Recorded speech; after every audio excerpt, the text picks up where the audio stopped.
আমার বোন মরে যাইব, আমার বোন মরে যাইব। আমি আন্দোলনে আসি নাই, আমার বোন মরে যাইব। আমি আন্দোলনের কেউ না।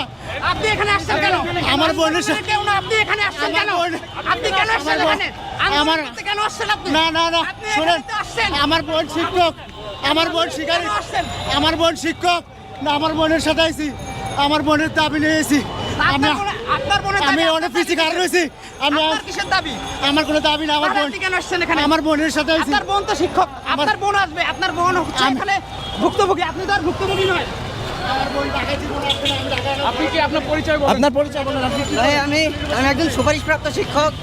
আমি আন্দোলনের না। আমরা গত 8 দিন ধরে এখানে আন্দোলন করতেছিলাম। ভাই আপনার আমাদের অধিকার আদায়ের জন্য আসি আমরা, এইভাবে অত্যাচারের শিকার হইতেছি। আমার হিজাব টেনে খুলে ফেলতেছে, এটা পুলিশের আচরণ। একটি মেয়ে মানুষের হিজাব টেনে খুলে ফেলে, এটা কোন পুলিশের আচরণ? একটি মেয়ে মানুষের হিজাব টেনে খুলে ফেলে কে? কে আমাদেরকে এই রায় দিছে যে একটা মেয়ের হিজাব টেনে খুলে ফেলে? হ্যাঁ, আপনার পরিচয়টা একটু বলেন তো। আমি তৃতীয় ধাপে সুপারিশপ্রাপ্ত একজন শিক্ষিকা, নারায়ণগঞ্জ কাজী সুমাইয়া। আমাকে অন্যায়ভাবে ওরা দৌড়ে নিয়ে যাচ্ছে, আমাকে অন্যায়ভাবে এই রিকশা চালায় না কেন?